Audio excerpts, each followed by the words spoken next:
दोस्तों मेरा नाम है मोहित शर्मा। आप देख रहे हैं मेरा यूट्यूब चैनल जिसका नाम है मोटर टॉक्स। दोस्तों आज की वीडियो में हम ये बताएंगे कि जो ईयर एंड का टॉपिक है ना, जो ईयर एंड में कार खरीदनी चाहिए या नहीं खरीदनी चाहिए, और किसको खरीदनी चाहिए या किसको नहीं खरीदनी चाहिए। दोस्तों आपने देखा होगा कि आज मैं फ्रंट सीट पे नहीं बैठ के बैक सीट पे बैठा हूँ, क्योंकि फ्रंट का मतलब होता है कि नया साल आगे चल रहा है, और आज मैं पीछे बैठ के इसलिए वीडियो बना रहा हूँ कि भाई अब ईयर एंड खत्म हो रहा है 2024। तो पीछे बैठ गया, आप ज़्यादा माइंड मत करना। दोस्तों अब चलते हैं कि किसको खरीदनी चाहिए या किसको नहीं खरीदनी चाहिए। दोस्तों पहले तो मैं ना ये थोड़ी सी लंबी वीडियो रखूंगा, 10 से 11 मिनट की वीडियो रखूंगा, क्योंकि ये ना हमेशा ये अभी 2024 में ये सवाल उठा है, फिर 2025 में सवाल उठेगा, फिर 2026 में उठेगा, और यही सवाल 2023 में था, 2022 में था। अब मैं ऐसी वीडियो बनाना चाह रहा हूँ कि ये जो है ना बिल्कुल खत्म हो जाए, कि ये जो अब ये वीडियो देखने के बाद है ना, आपको ईयर टू ईयर एंड देखनी ना पड़े वीडियो किसी और को। अब चलते हैं दोस्तों। तो दोस्तों अब ना कार किसको खरीदनी चाहिए, और ये जो क्वेश्चन आता है ना, जो ईयर एंड का जो क्वेश्चन आता है कि ये भी चीज है जो हमारे इंडिया में है ना, वो ईयर एंड पे ही फेस्टिवल का सीजन आता है। जैसे कि पहले स्टार्ट हो जाता है धनतेरस से, धनतेरस के बाद छोटी दिवाली, छोटी दिवाली के बाद दिवाली, ऐसे ऐसे चलता रहता है। फिर वेडिंग सीजन आ जाता है, वेडिंग सीजन में भी गाड़ी खरीदते हैं लोग बाग, गिफ्ट वगैरह देने के लिए भी। और फिर वेडिंग खत्म होने के बाद है ना, उनके बच्चे भी होते हैं, फिर बच्चे का भी सीजन इन्हीं इन्हीं दिनों में आता है।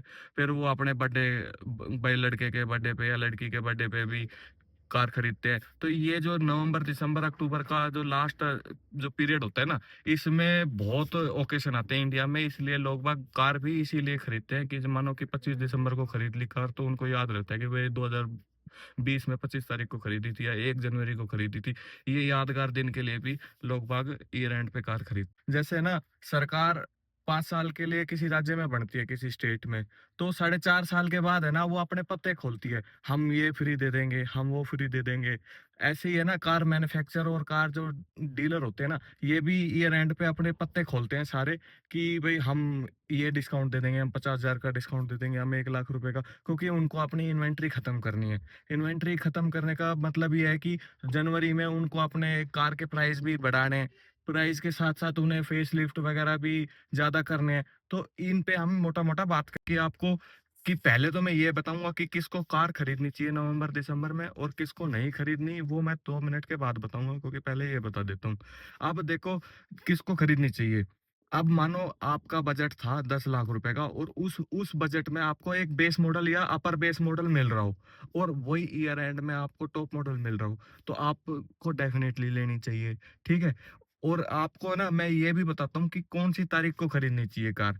जैसे आज है 26 तारीख, तो 25-26 तारीख के पास अगर आप जाओगे ना कार शोरूम के पास या कार डीलर के पास, तो उनके जो सेल्स पर्सन होते हैं ना, उनके महीने का महीने का ना सेल टारगेट पूरा होने वाला होता है।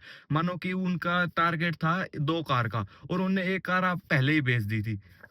पहले बेचने के बाद अब आप पहुंच गए उनके पास, तो आपको अच्छे से ट्रीट करेंगे। आपको वो अपने इंसेंटिव में से भी 10-20 हजार रुपए का डिस्काउंट दे देंगे।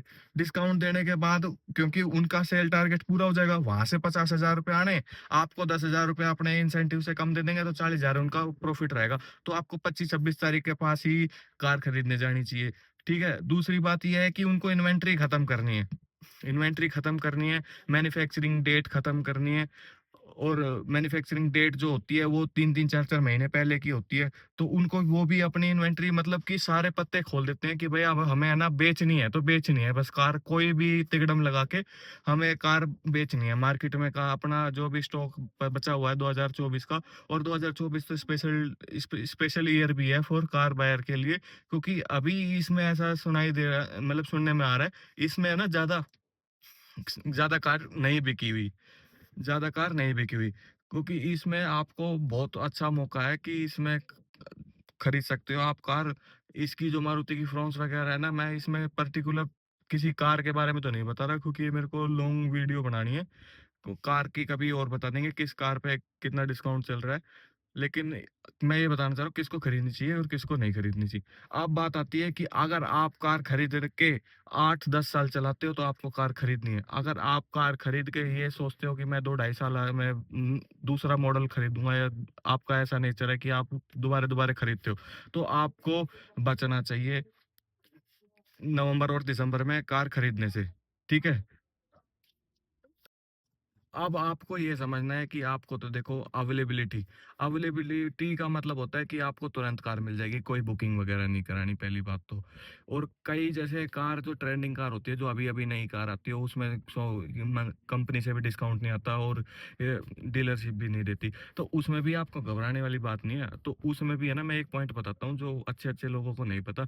जैसे ना, आप कार उठवा के जो नीचे से जो आपका इंजन और ये सब चीजें होती है ना, इसमें ना रस्ट प्रूफ कोटिंग होती है, तो कंपनी से आप वो करवा सकते हो कि भाई आप डिस्काउंट नहीं दे रहे तो आप रस्ट प्रूफ कोटिंग करवा लो, इंश्योरेंस में डिस्काउंट दे लो, ले लो। और आप सीट कवर लगवा लो कंपनी से, मैट लगवा लो।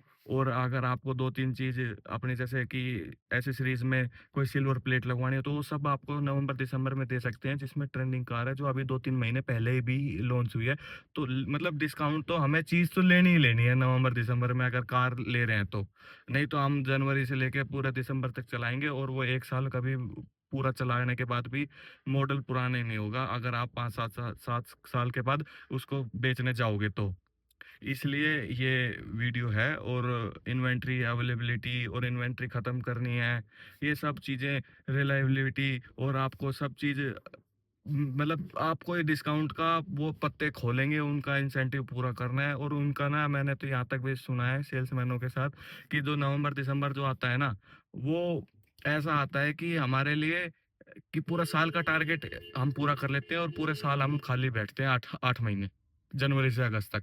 तो आपको उनसे डिस्काउंट लेना ही लेना है, घबराने वाली बात नहीं है। और अगर मेरी वीडियो से आप इंस्पायर हुए हो तो बिल्कुल ही लेना है, बिल्कुल ही लेना। और अगर कोई दिक्कत आ रही हो, कोई सेल्समैन कहीं दिक्कत हो कर रहा हो, तो मेरे पे मैसेज करके मैं उसका सॉल्यूशन बता दूंगा। और आपको किसको कार नहीं लेनी ईयर एंड में, मैंने पहले ही बताया था कि आपको वो आदमी को कार नहीं लेनी, क्योंकि मानो आप अभी 1 लाख रुपए डिस्काउंट ले लोगे किसी भी कार में, मानो 10 लाख रुपए की कोई कार आती है, वो आप 9 लाख रुपए की ले आए और आपको 2 साल बाद बेचनी है, तो वो 1.5 लाख रुपए तो आपका ईयर एंड और मैन्युफैक्चरिंग डेट में फंसा देंगे सेकंड हैंड कार खरीदने वाले या जो बेचने वाले हैं। वो वहां पर आपको नुकसान हो जाएगा 50,000 का, यहाँ पे 1 लाख का फायदा करोगे। तो अगर आपको 10 साल या 8 साल कार चलानी है तो आप डेफिनेटली लो, नहीं तो ईयर एंड पे आप बचो। हाँ तो दोस्तों, अगर ये वीडियो आपको अच्छी लगी हो और ये लंबी चलने वाली वीडियो हो, तो इसको लाइक सब्सक्राइब करें। और जय हिंद, जय भारत।